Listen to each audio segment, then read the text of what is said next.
We've had meat rabbits for a long time, both in hutches and in colonies. So with having sufficient experience in both methods, the verdict is in my opinion, is settled. Colonies are the way to go for us. If you're new here, my name's Seth, and I'm the third generation owner of my family's property here in southern Mississippi. And I've been living what's now called a modern homesteading lifestyle ever since I've been on planet Earth. And in January of 2025, this year, I started giving YouTube a valiant effort. And a big part of that is the Gibson Branch subscriber map. This is a visual representation of the subscribers on this channel from around the world.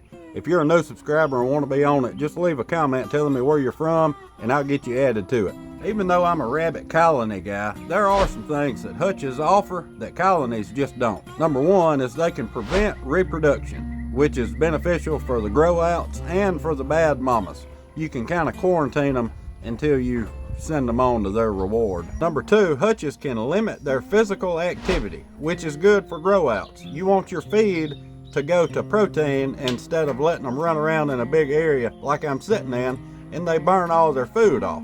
You see this with humans as well. When they eat and just lay around on the couch, they tend to get heavier, which is bad for humans, but it's what you want when you're raising a livestock animal to eat. Last but not least, hutches can allow you to pick up their manure much easier. It'll be in a pile under the hutch instead of scattered out. I plan on keeping this one hutch as an option to raise grow outs and quarantine if needed, but the breeders will forever stay in a colony setting if I am to raise rabbits, where they can exercise, socialize, and really get busy making more food, you know. Now for this latest colony endeavor, I'm gonna be honest, this was a rare occasion where we had some money, but not much time. This is actually a 9x13 chicken coop that we ordered off of Amazon. I'll put the link to it in the description. But it came with some flimsy chicken wire, so we made a quick run to Tractor Supply to grab a 4-foot by 50-foot roll of dog wire to wrap it with, and we just used some chicken wire that it came with on the ground to deter them from digging out. And for the roof, it came with some cheap little shade cloth tarp looking thing, but I used some aluminum siding that I had salvaged off of a demolition project here a while back. The frame of this thing was a little bit flimsy until I screwed the roof to it, and that really helped tie it all together. And I like the aluminum for the roof because it's light and it's really easy to work with. And it's really special in this aspect that aluminum does not absorb and hold heat like steel does. It has to do with the thermal conductivity of the type of metal itself. And for the nest boxes, I have a lot of these lick tubs that my cow people friends gave me. And just let this be exhibit A on why it's good to know people. I've got a few more of these to put in here today or tomorrow sometime, and I have some pipe to stick in the holes to make it seem a little more secluded and private for them. One big advantage that colonies have over hutches is the time it takes to feed and water. This feeder that I built, I put a scoop of pellets in it and I'm gone. I can feed all the breeder rabbits in about 8 seconds. And I built this gravity water a couple of years ago, but I hadn't quite got it hooked up in here yet. It's just a piece of PVC pipe split down the middle with nipples fastened at different heights. This bucket will eventually be suspended over the water with that screen on top to keep the trash out of it. And pretty soon all you have to do is fill that bucket up maybe once a week and you're good to go. This is as close to a hands-off meat operation as I could get. And this is the kind of stuff that makes homesteads work. Simplicity and efficiency. In hutches, you have to go to every pen for food and every pen for water. If you're breeding, you get scratched and clawed to death trying to move rabbits from one pen to another. You have to keep up with which male was with which female on which day, and you've got to be ready for the litter to drop.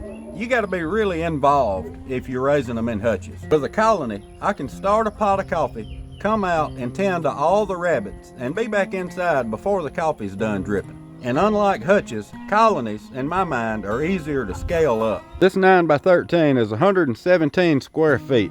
As a general rule, they need about 10 square feet per rabbit in a colony, but the more room they have, the better. I have 4 breeders in here full time, so that's about 30 square feet per rabbit. Another thing colonies improve is their attitude, their demeanor. When they were in those hutches full time, they seemed to be real skittish and real kind of defensive. Anytime you tried to pet them or handle them or deal with them, they would do that stomping thing with their foot like trying to crank an old dirt bike or something. Now that they're in this colony, they're way more chilled out, and they actually kind of want to be messed with. Over the past couple of weeks, these things have went from real skittish to real calm, and just, you know, they want to deal with you. I believe that's got a lot to do with them being more in tune with their nature rather than being cooped up in an elevated hutch. In here, they can act more in tune with their nature.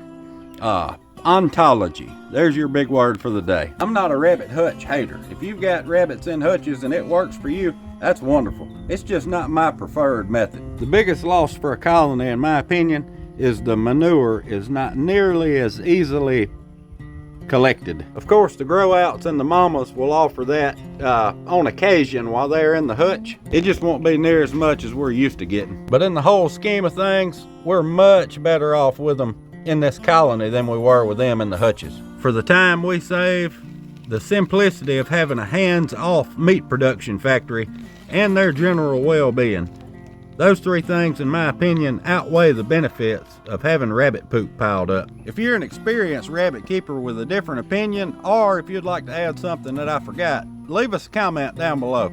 We've got a lot of people that's kind of new to this lifestyle.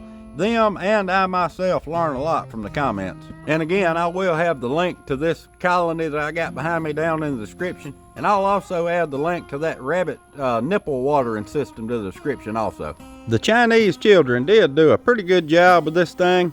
It is kind of flimsy, but like I say, with a little effort, you can really sturdy it up. And I saved this special segment for the end, for those few of you who are still with me. If somebody tells you that you're gonna starve to death or get sick by eating rabbit meat, just let them go.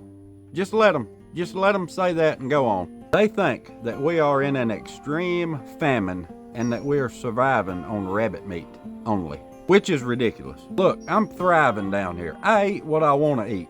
Chickens, eggs, pigs, goats, cows, rabbits, squirrels, frogs. I eat all of it. If it walks or crawls or swims or scurries or hops or flies, I'll eat it. Don't forget, I grew up in very close proximity to southern Louisiana. If we can catch it and kill it, we finna make the grease stink. But dealing with the rabbit starvation crowd, I've learned recently that trying to reason with unreasonable people is an utter impossibility. That is doing dumb stuff, and I was doing it. I mean, I broke my own rule. We try to do our best to not do dumb stuff, and here I am arguing with people on the internet about starving to death eating a rabbit. That's dumb. Don't do that. Anyway, God bless. We'll see y'all in a day or two.